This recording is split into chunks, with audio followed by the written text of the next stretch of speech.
Hey crew, hope you are well. Today I am talking about post-workout nutrition and we are going to be covering fat. Now commonly fat is advised that we actually want to reduce fat in our post-workout meal. So I'm going to just talk through some of the common things why this is advised and actually do we need to be worrying about reducing our fat intake post-workout. Like this is something that we do with our coaching clients. We have a training meal, anytime meal system, and our training meal is actually lower fat. It's not no fat, it's just slightly lower. Now, the reason for this, the reason why it is advised to reduce the fat post-workout is it potentially delays glycogen replenishment. Now, inherently this is true, okay, but do we need to really be worrying about it when we're training maybe once a day? Or even splitting our sessions between like 10 hours, okay, morning and evening. So much of the research out there shows that in a 24-hour period, there is no difference in terms of glycogen replenishment, no matter how much fat. I think one of the research studies stuck 160 grams of fat in, post-workout over different periods, and it didn't matter between 100% carbohydrate meal or solution to having fat in a post-workout meal in a 24-hour period. So it doesn't matter, guys, in terms of, if you're training once a day or, 5 times a week or whatever. What it does matter if you are trying to do it in a competition or something like this. So this is a scenario there where you might kind of want to reduce fat in your post-workout meal. Also, we very rarely deplete all of our glycogen in a single session. So maximizing our glycogen replenishment is not really needed. Yes, the research is talking about the optimal thing to do, but we don't really need to worry about it because we might even in a really tough session, might be depleting maybe 60% of our muscle and liver glycogen, but even then, you still got 40% and you're going to be, have plenty of time to replenish before the next session. It's not just about that post-workout window. So adding fat in there post-workout, don't necessarily need to worry about it. Blunting insulin, okay, so insulin spike post-workout. Useful tactic to, throw insulin through the ceiling and replenish all of our energy that we've depleted. Again, look at the bigger picture. You don't need to be worrying about spiking insulin if you're not going to be training within the next 2 to 3 hours or 4 hours.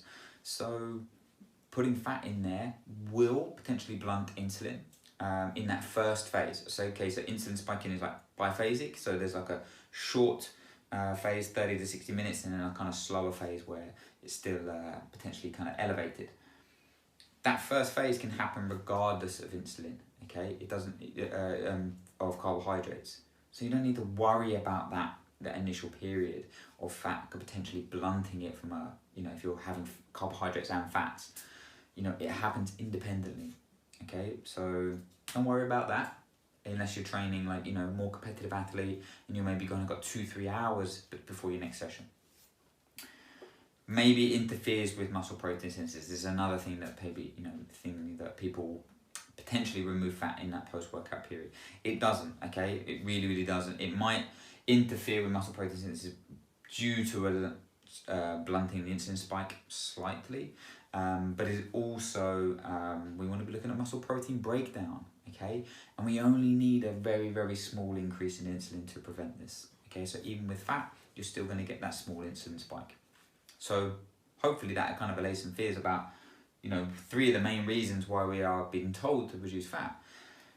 So it doesn't really matter about this. So what if you're only training once a day, okay? What if you feel really, really hungry after your post-workout meal? This is something that we see commonly, okay? Like training once a day, but when you eat post-workout, because we've been told to eat protein and carbohydrates, you're actually hungry like an hour later. You shovel your oats in or you have your, your bagel or whatever, and then an hour later you're starving, okay? What about if we included some fat in that post-workout meal? We know it delays gastric emptying, okay? We know that it potentially kind of has a better, a more manageable thing on blood glucose levels. So if we're looking at, well, I'm not going to be training for the next day, or maybe I'm having the rest day the next day, Do I really need to be concerning myself about spiking my insulin levels and shoving a load of, maximising my glycogen replenishment? No. What I want to do is think about managing my intake better so that I don't reach for the cookie jar at 10:30 in the morning. Or I'm post-workout in the evening, I'm not kind of raiding the fridge at 9:30 at night because an hour after my dinner, I'm super hungry. So we could use fat post-workout in some scenarios.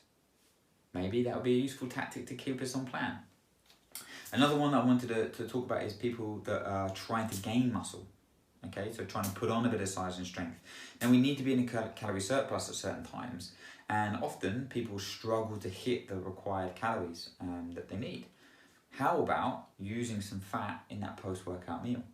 Okay, we want to be thinking about, well, actually calories are the most important thing. Overall intake is the most important thing, opposed to nutrient timing. So how about putting in some fat post-workout? Eggs are really great. Just because they've got fat in doesn't mean that we can't have them post-workout. So guys, thinking about like the overall picture is what I want you to be taking away from this video, okay? It doesn't matter. 24-hour period, there's so much research out there. Glycogen replenishment is not affected, okay? It does have a slight effect on insulin, but it doesn't. Do we really need to be worried about that if we're training once a day? Probably not. And we don't worry about muscle protein synthesis, because if we are eating protein consistently across the day, if we're eating enough calories to support our performance, then we'll be absolutely fine. Nutrient timing is the cherry on the top, but I don't want you to be scared of including fat post-workout. If eggs work for you and you make you feel good and you like to eat them, and you train in the morning, then absolutely have them post-workout. You know what I mean? Like, don't worry, I'm only gonna have an egg white omelette. Like, no, you can include these. Don't worry about it, okay? So looking at maybe including fat in certain scenarios to help you manage your intake is something that I think can be really, really useful. So I will be writing a more scientific article on this for all the geeks out there that want all the references, so hold tight for that. Pop any questions in the comments, and I'm more than happy to guide you in the right direction on some of the stuff I've been reading recently.